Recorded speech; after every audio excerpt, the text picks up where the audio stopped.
Bonsoir. Je suis ravi de vous retrouver pour une nouvelle histoire. Avant de commencer, un grand merci à vous d'être là et de prendre le temps d'écouter mes récits. Si ma voix vous aide à vous endormir, pensez à vous abonner et à liker la vidéo. C'est un petit geste qui soutient mon travail et m'encourage à vous offrir encore plus d'histoires. Pour plus de récits originaux, livres audio adaptés et contenus plus travaillés, rendez-vous sur ma chaîne principale. Le lien est dans la description. Ce soir, que se passerait-il si le quotidien le plus ordinaire basculait soudain dans l'aventure, simplement porté par le souffle d'une tempête et l'infini d'un océan? Installez-vous confortablement et laissez la mer vous murmurer le récit particulier d'un homme, d'un navire et d'un mystérieux conteneur rempli de souvenirs. Entre solitude, espoir et découvertes inattendues, cette histoire invite à regarder la vie autrement, là où chaque détail devient lumineux. Bonne écoute et douce nuit.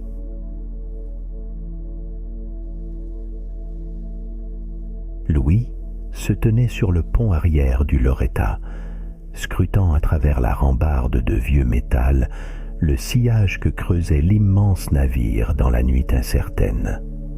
Son gilet bleu marine, usé mais irréprochablement propre, adhérait à sa chemise à carreaux. Sur la table du carré, il avait laissé son livre du soir, une biographie d'explorateur norvégien qu'il relisait pour la 3e fois. À 57 ans, Louis ne craignait rien tant que la perte des habitudes. Il nettoyait chaque boulon à heure fixe, comptait dans sa tête les rotations de l'hélice avant de dormir, se fiait à la rumeur constante des réservoirs pour s'endormir.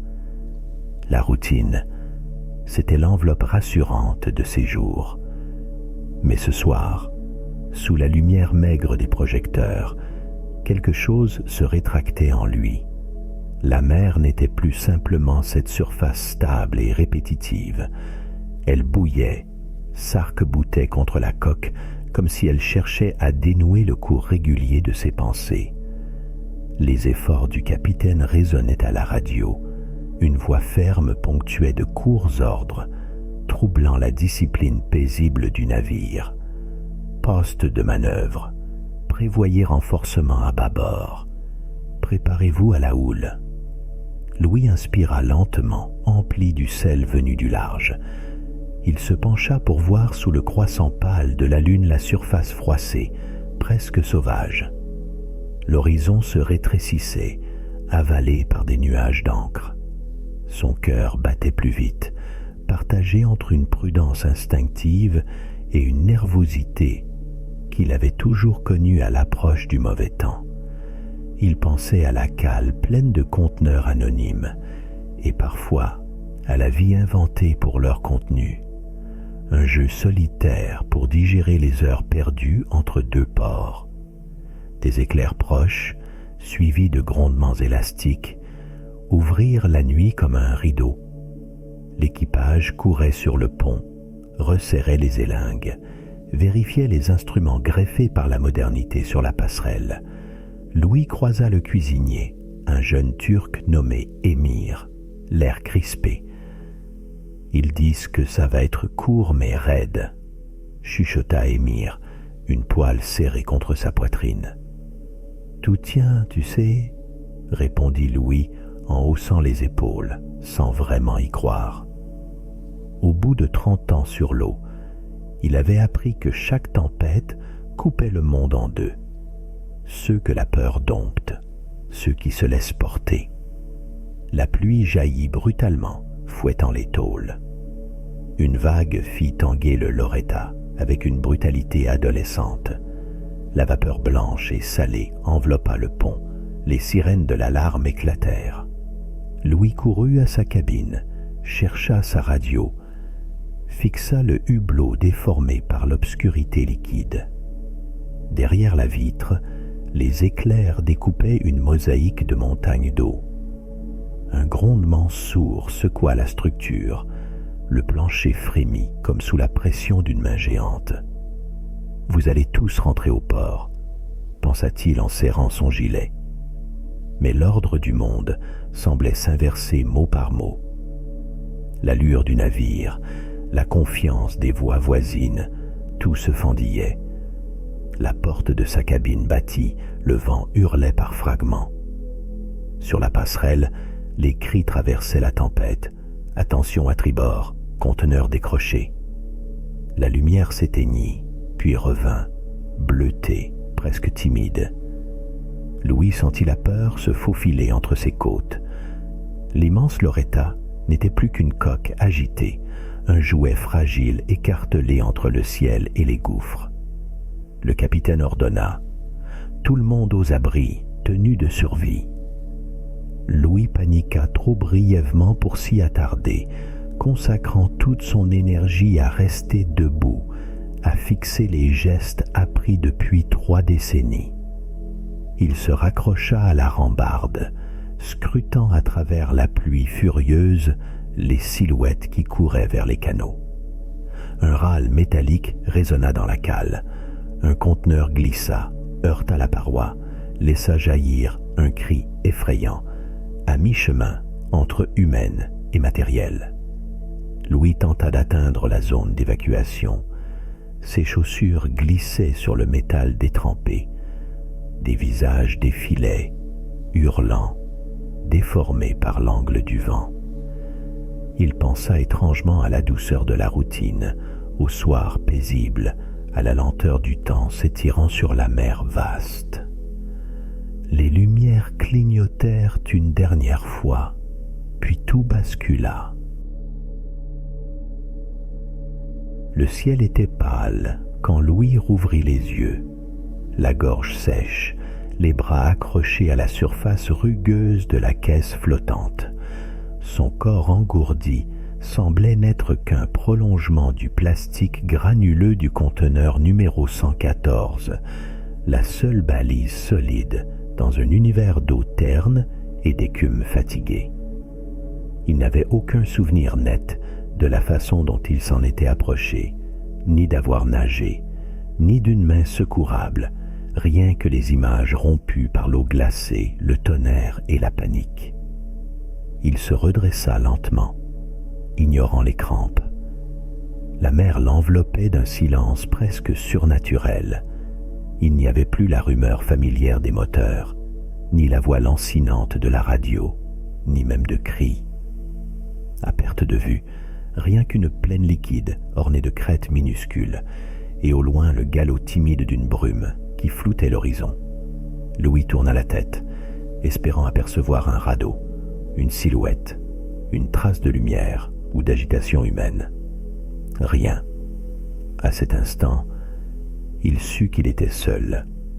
Il s'étonna d'entendre sa propre respiration, rauque, mêlée du claquement doux que faisait la caisse contre la vague. À ses pieds, accroché grâce à son instinct plus qu'à sa mémoire, une gourde plastique, légèrement cabossée. Il la porta à ses lèvres avec une gratitude brute. L'eau y était tiède, un peu saumâtre, et il en avala la moitié d'une gorgée. Il s'imposa d'arrêter. Il connaissait par cœur les histoires d'anciens naufragés, les conseils appris dans les manuels, la tyrannie des besoins simples quand il ne reste rien d'autre. Le soleil n'était pas encore haut. Il s'annonçait pourtant d'une intensité cruelle, prêt à rôtir tout ce qui respirait à découvert. D'un geste machinal, Louis resserra sa veste sur sa nuque, cherchant à conserver un peu d'ombre, et cala mieux son sac, dérisoire baluchon dans un monde sans sol. Son regard s'arrêta sur les lettres noires du 114, peintes à la hâte. Un numéro administratif. Voilà ce qu'il restait de la cargaison d'un grand bateau, comme une promesse d'assurance ou un code. Il tenta de s'imaginer les autres membres de l'équipage, leur sort, leur chance d'avoir trouvé, eux aussi, un abri parmi les débris. L'idée même de crier lui paraissait vaine. Le vent étouffait tout, et nul ne semblait à portée. Avec une précaution méthodique, il évalua ses ressources, la gourde, 2 barres énergétiques, un sifflet fixé à sa poche intérieure, trop peu pour espérer longtemps, mais assez pour survivre un jour, et peut-être un autre.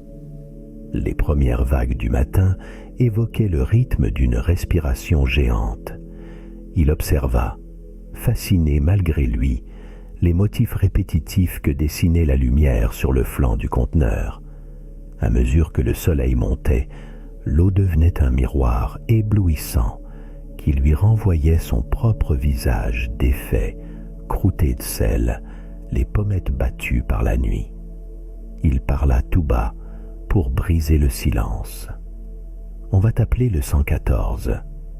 Tu veux bien tenir le coup avec moi, hein ?» Sa voix s'effaça dans l'espace, minuscule.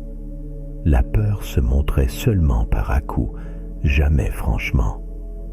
Parfois, c'était juste une pointe au creux du ventre quand il regardait trop longtemps le néant où le Loretta avait coulé. À d'autres instants, elle prenait la forme d'une question sourde. Combien de temps avant de sombrer, lui aussi, ou d'être englouti, oublié? Mais le calme, paradoxalement, s'imposait. La mer glissait sans le bousculer, presque complice. Louis répéta dans sa tête les recommandations gravées par l'habitude. Boire par petites gorgées, rester protégé du soleil autant que possible, économiser ses gestes. Il s'efforçait de ne pas penser à la fatigue, ni à la morsure salée entre ses doigts. Il guettait chaque ride sur l'eau, chaque reflet suspect. Pouvait-on vraiment dériver ainsi sans trouver la moindre côte, la moindre voile au loin? Il glissa la gourde sous sa chemise, comptant mentalement les heures de lumière restantes. Le conteneur lui semblait soudain exister à la fois comme un radeau parfait et comme la cage d'une expérience absurde. Il essaya de se convaincre que la routine pouvait renaître même là, sous ce ciel impitoyable, entre 2 marées inconnues. Il entoura le 114 de ses bras, immobile, regardant le soleil grimper et les sillons des vagues raconter, en silence, une histoire dont il ignorait tout. Les jours glissaient sur la mer, invariables en apparence, bien que secrètement différenciés par la lumière, l'odeur du vent, la façon dont l'eau frôlait son visage ou l'intensité de ses rêves agités. Louis ne les comptait pas.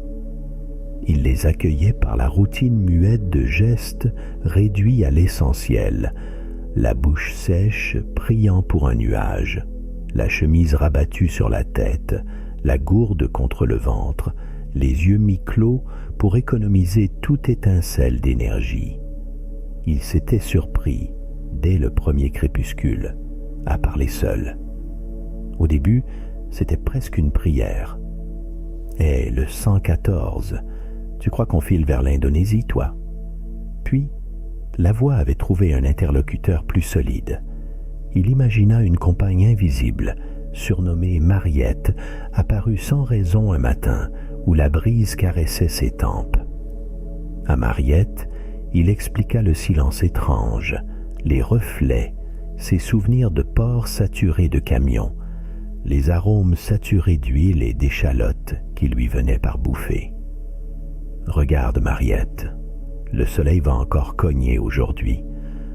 On n'irait pas faire un tour dans la cuisine du Loretta pour changer ?» L'écume lui répondait discrètement, douce illusion de complicité.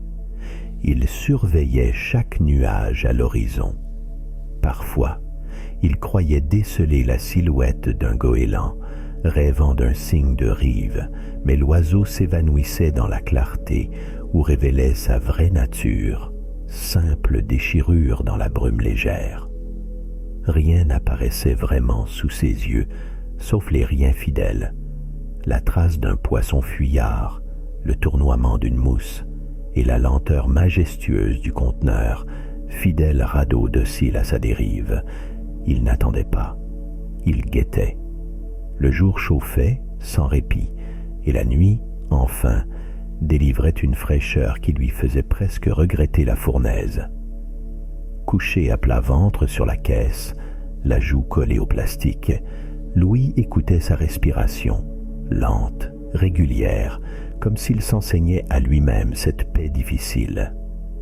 Pour s'occuper, il inventa des jeux mentaux, l'alphabet des cargos, les ports du Nord classés par le goût de leur bière, la liste imaginaire des 10 plus beaux marins croisés dans sa carrière.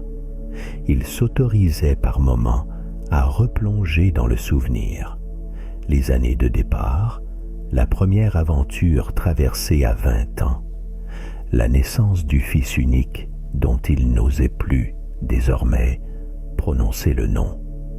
Mais chaque fois, Louis orientait son esprit vers l'instant, jugeant plus prudent de ne pas nourrir trop fort la nostalgie.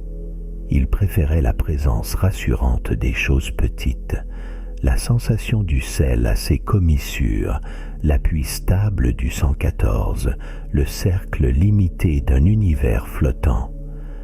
La peur ne s'était plus installée comme au premier soir. Elle tournait autour, insistante, mais Louis connaissait à présent la logique des courants, la nécessité de préserver, d'économiser, de renoncer à toute précipitation inutile. Il rationnait consciencieusement la moindre gorgée d'eau, prélevait, à heure fixe, un fragment précis de barre énergétique, refaisait lentement, machinalement, le nœud de sa veste au niveau du cou, expert du détail salvateur.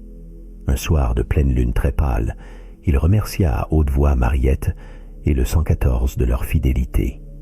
Il promit, sur le ton d'une confidence tranquille, d'essayer encore demain d'apercevoir une trace de vie, de tendre l'oreille aux appels lointains, même s'il savait que la mer, souvent, n'offre que l'écho de sa propre solitude.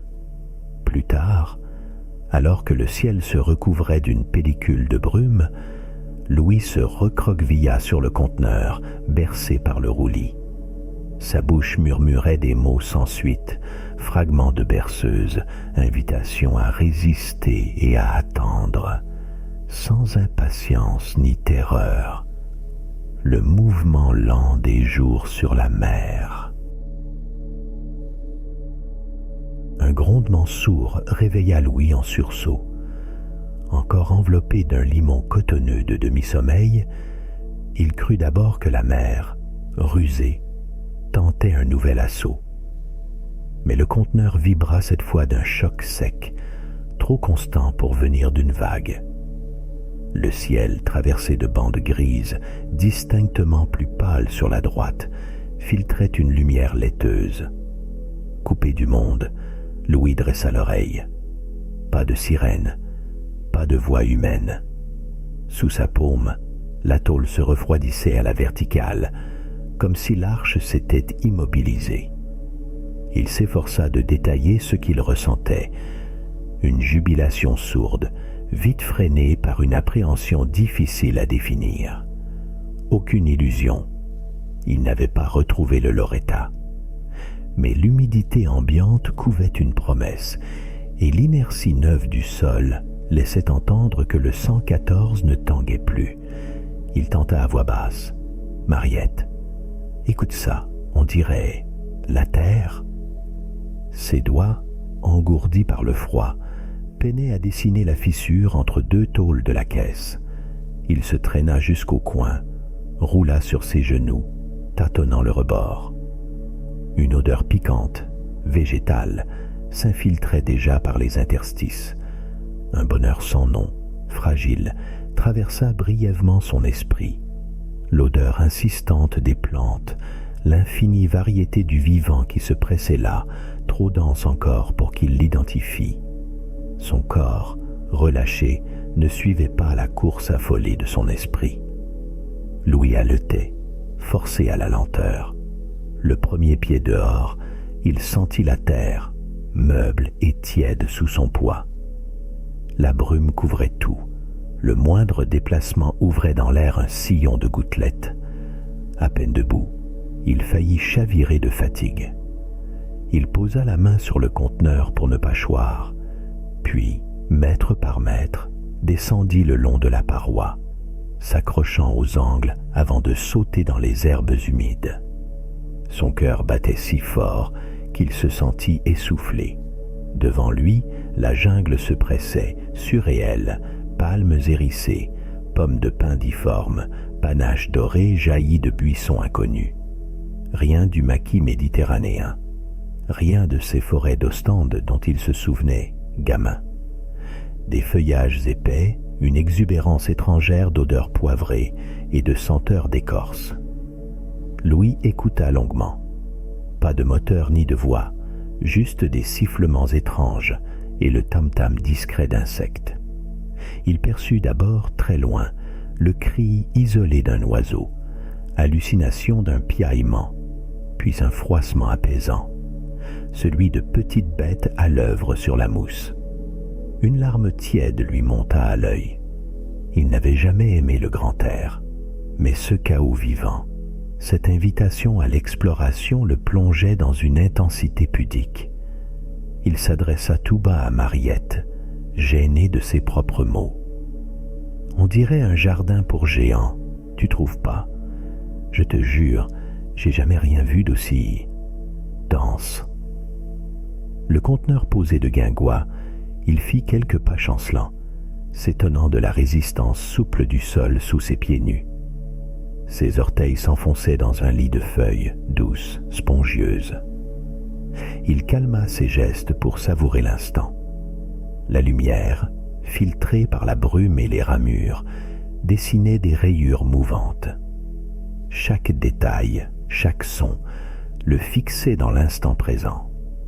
Louis prit une longue inspiration, laissa le silence pénétrer tout son être, prêt à croire un instant bref et lumineux à l'idée d'un avenir possible, de quelque chose sans panique, sans urgence, sans retour à hier.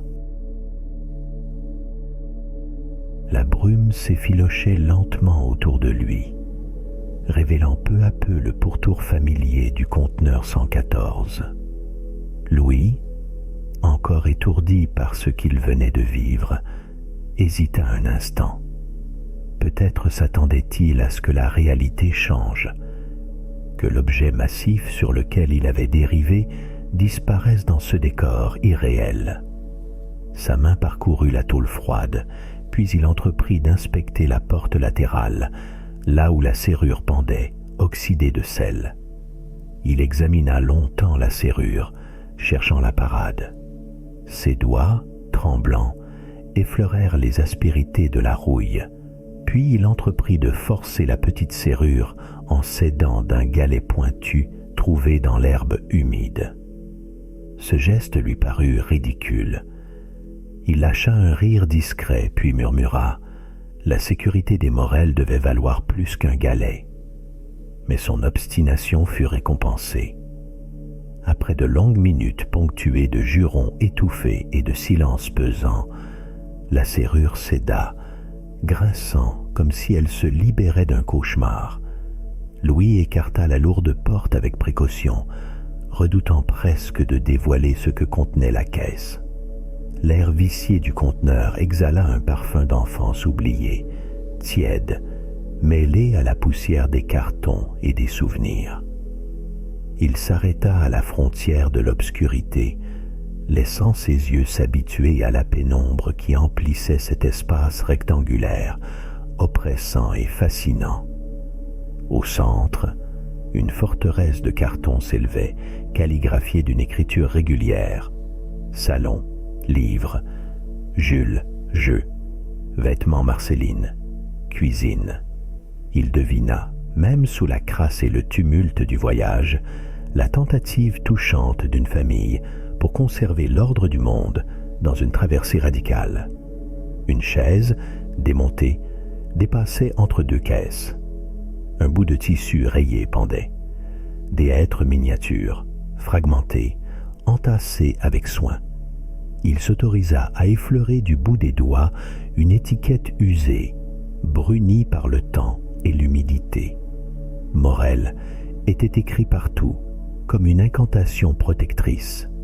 Dans la lumière tamisée du matin, l'ensemble prenait des allures de musée. Chaque objet sauvé du naufrage devenant une trace précieuse, exilée, plus singulière qu'il n'osait l'avouer. Louis se hâta de monter dans le conteneur, plus curieux que prudent. La lourde porte s'ouvrit d'un cran supplémentaire. Il dut baisser la tête pour pénétrer l'obscurité, se faufilant entre deux rangées de cartons massifs qui montaient à hauteur d'épaule. Un coin d'étagère blanche pointait sur sa gauche. Il reconnut des lattes de lit empilées, des sacs de pion, même un puzzle inachevé laissé à l'abandon dans son carton entrouvert. Il y eut un bref cliquetis fragile. Il venait de marcher sur des billes de verre éparpillées sur le sol de métal. L'éclat coloré de l'une d'elles, facettée bleu et vert, lui rappela la chambre de son neveu, il y a bien longtemps. Il s'agenouilla, souleva une boîte à jouets ornée de gommettes. Un prénom, Jules. Il caressa le couvercle, le cœur muet, puis s'autorisa à ouvrir. Dedans, des soldats de plastique, quelques voitures cabossées, un carnet d'étiquettes, tout ce qui pouvait peupler le monde d'un enfant. Il remua les cartons du bout des bras, cherchant à y faire un passage. Il sentit sous ses doigts la forme familière d'un album à couverture molletonnée. Il lisait à voix haute, lentement. Marceline, 2009, premier Noël chez mamie. Il sourit, attendri, et reposa l'album, soudain gêné de son intrusion. Un éclat rougeâtre saisit son regard. Sous la table démontée, le dos d'un livre ancien, un roman signé d'une écriture en lettres dorées. Il s'en saisit, le retourna, souffla la poussière. La lumière du dehors filtrait enfin dans sa cachette improvisée, révélant des coins saturés de bribes, de restes, d'empreintes humaines que la famille Morel croyait peut-être perdues à jamais. Louis s'aventura davantage au cœur du conteneur, humant la poussière chaude, s'imprégnant du silence feutré qui régnait dans ce sanctuaire oublié. Longeant la paroi latérale, il découvrit une armoire étroite qui, une fois son battant forcé, révéla son secret. Une bibliothèque miniature, chaque rayon chargé de romans écornés, d'albums de contes, de guides en tout genre. Louis passa la main sur les reliures, devinant plusieurs vies traversées, des voyages immobiles, des veillées partagées. Il retira un ouvrage au hasard et sourit devant la dédicace. À Marceline, pour l'été de tes 9 ans. Le parfum du papier jauni caressait ses souvenirs. Il se revit, enfant, la tête penchée sur un livre trop vaste, dans la lumière vacillante d'une chambre d'hôtel. Tournant les yeux, il remarqua 2 chaises empilées. Le tissu fleuri les recouvrait partiellement, usé par des années d'usage, mais resté presque vif, comme une peau tannée par le soleil. Avec précaution, il les dégagea, s'ingéniant à visser les pieds branlants, à resserrer les accoudoirs dérobés par la rouille. Posant le tout près de la porte entr'ouverte, il prit le temps de les disposer face à face, découvrant qu'un dialogue imaginaire s'était invité entre eux. Il s'installa un instant, ferma les yeux, et dans le silence peuplé de brindilles et de voix passées, il crut entendre, très loin, une dispute tendre ou le murmure d'une berceuse. Sous une bâche fragile, il remarqua ensuite le lit d'enfant.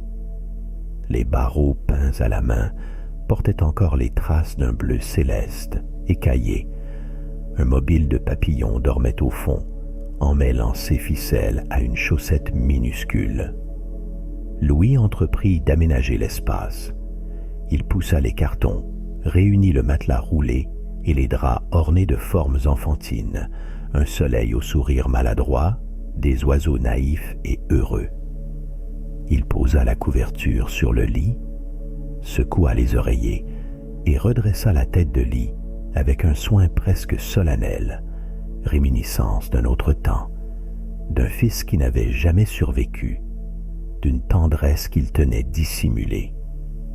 Le prochain carton contenait de petits vêtements pliés, sans âge, pulls râpés, jupes minuscules, vestons minuscules, une écharpe violette tachée d'encre.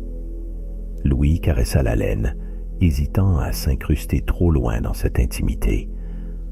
Un bonnet élimé était orné d'une étiquette rouge, Marceline, hiver 2012. Il le respira, sorte de prière muette, cœur serré devant la fragilité exposée de chaque objet. Sans bien y penser, il empaqueta toutes ses affaires dans une caisse propre, les rangeant comme s'il rendait un dernier hommage à la famille étrangère. Curieux, il fouilla dans un coffre rectangulaire. Là reposaient plusieurs albums photos, tassés, à la reliure gondolée. Il en ouvrit un, hésita, puis feuilleta lentement les pages gorgées d'images floues. Visage rieur autour d'un sapin, pique-nique sous un ciel laiteux, portrait maladroit où un garçon tenait un lapin en peluche. Marceline, Jules, des parents timides, un chien épuisé. Page après page, Louis sentit la chaleur sourdre dans sa poitrine, comme une résurgence. Chaque portrait faisait affleurer le souvenir de ses propres soirs, d'un passé trop enfoui pour être tout à fait oublié. La main de sa mère dans la sienne, l'odeur du café froid, la légère lumière du crépuscule. Pris d'un élan secret, il glissa un album contre son torse, refermant les pages pour mieux en savourer la tendresse. Bientôt, l'espace sombre du conteneur prit forme sous l'action soignée de Louis. Il balaya la poussière, rangea les chaises, plaça une pile de livres sur la mini-bibliothèque, aménageant un coin lecture. Le lit d'enfant, devenu son refuge, fut bordé de coussins et recouvert d'une couverture fleurie. Il installa ses propres modestes possessions près du lit, étendant quelques vêtements pour sécher à la lumière du jour. L'abri prenait figure de maison, humble et douce, où les traces de la famille Morel se mêlaient à sa propre solitude. Tandis qu'il suspendait une guirlande de papier découpée au-dessus de son abri improvisé, Louis pensa un long moment à la cruauté toute relative de l'exil lorsqu'elle se nourrit de beauté, d'objets qui parlent et réparent, et de cette étrange nostalgie qui, même loin de tout, attache les hommes les uns aux autres, inlassablement. Le temps s'adoucit sur l'île et dans la cabane-container.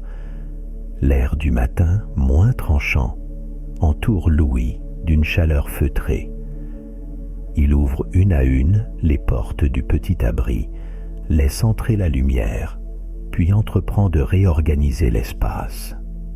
Il tourne la chaise à fleurs vers la baie imaginaire, un rectangle où le métal, légèrement déformé, laisse filtrer une clarté dorée.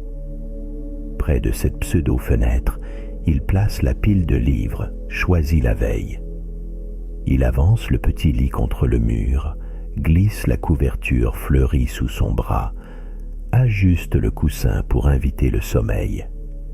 Chaque geste a l'ampleur d'une prière tranquille.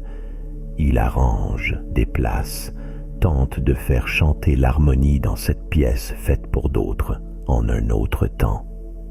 Au plafond, la guirlande improvisée danse comme une vague paisible. À midi, Louis trouve dans la malle un carnet mince, relié de cuir bordeaux. Il hésite, feuillette les pages vierges, les caresse du doigt. S'assoyant sur la chaise, il cherche le stylo dans le tiroir du meuble démonté, puis s'arrête. Il ne sait plus très bien quoi écrire, ni pourquoi. Pourtant, il se laisse aller. Les mots commencent, timides. « J'aurais aimé que tu voies la lumière de ce matin. Peut-être t'aurais-tu demandé, toi aussi, si une cabane peut être une maison. » Les phrases coulent, renouant le fil de la journée, parfois brisées, parfois jaillissantes.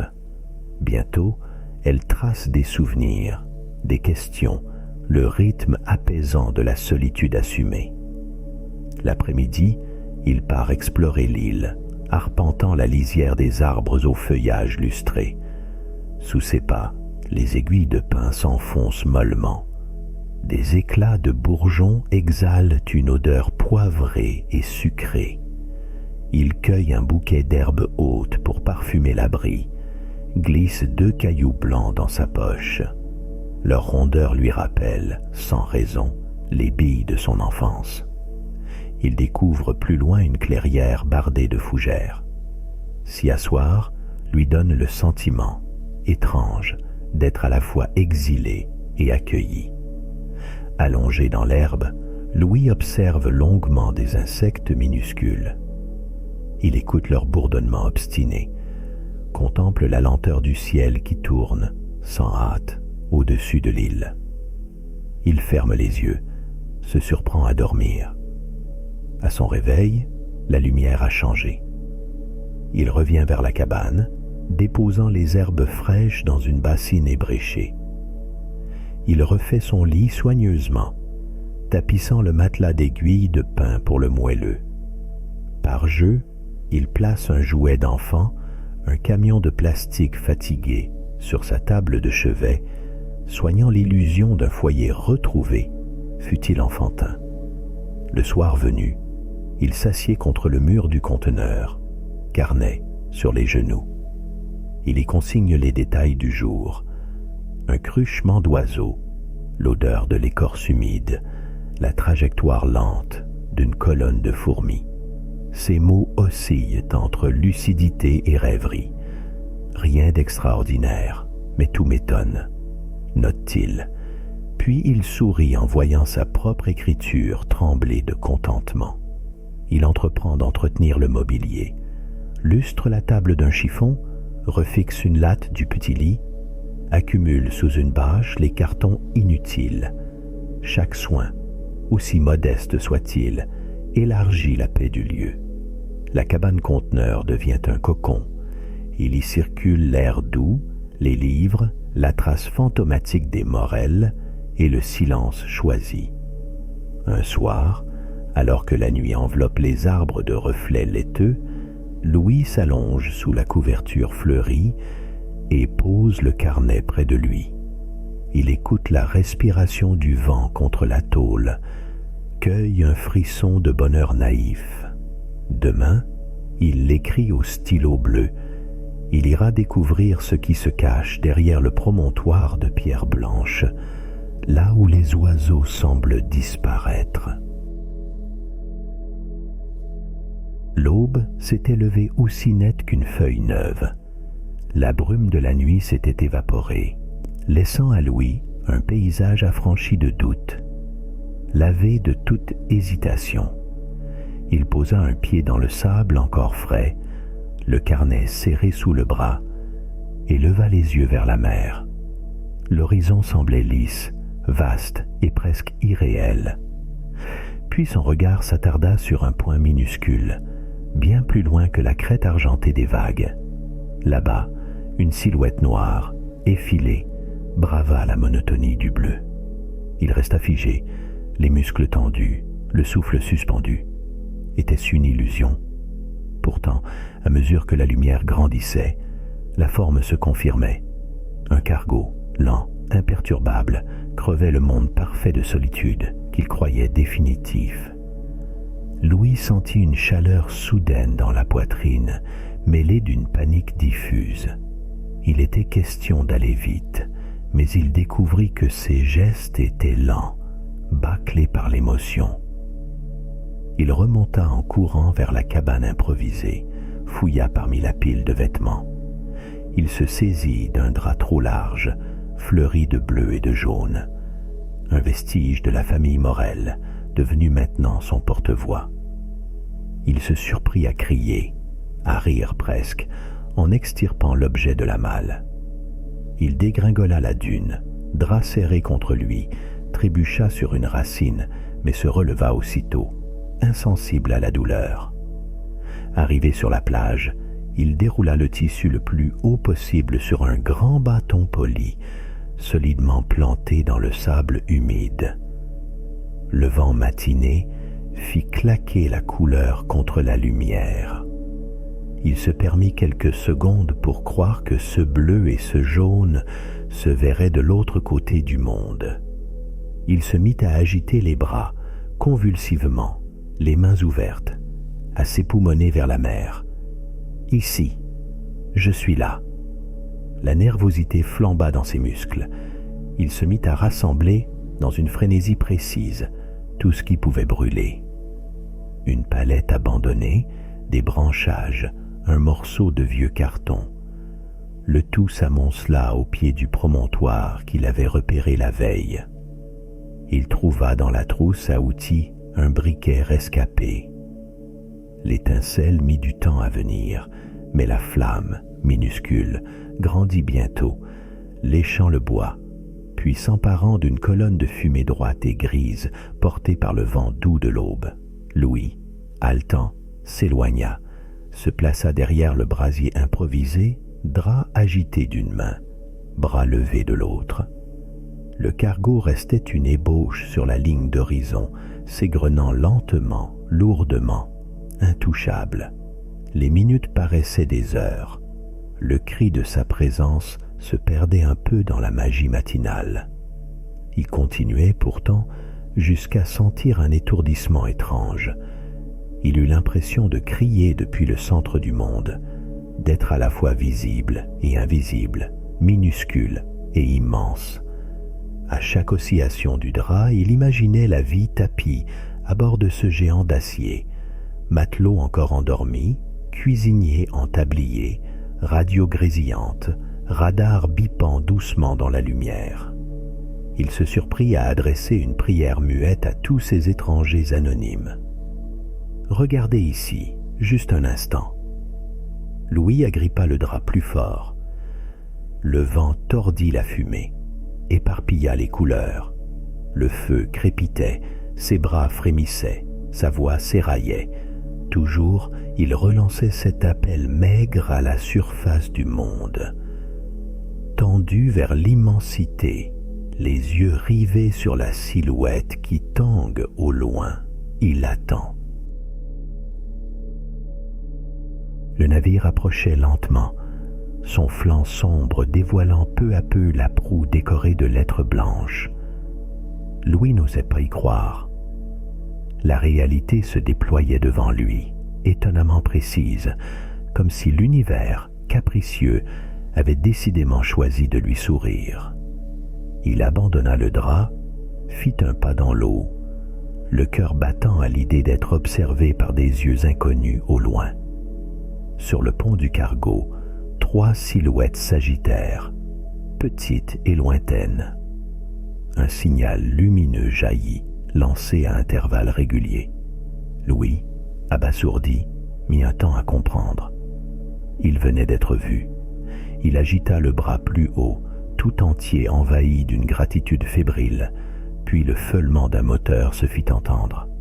Sur la coque, une échelle de corde se déroulait déjà, et un canot tomba dans la mer, balancé dans une écume brève.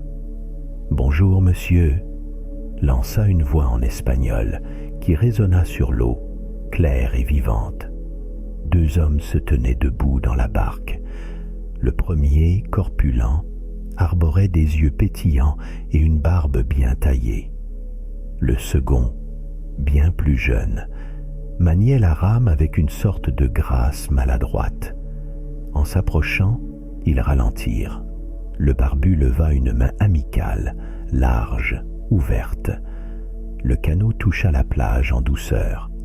le capitaine Ramon descendit prudemment. La chaleur de son accent atténuait tout malaise. Il s'approcha, bras tendus, tandis que le jeune Diego sauta dans l'eau, pieds nus, sourire vaste et naïf. Louis, hébété, saisit la main tendue. La poigne de Ramon était solide, un ancrage. Enchanté, je suis Ramon, capitaine du Mare Peninsular.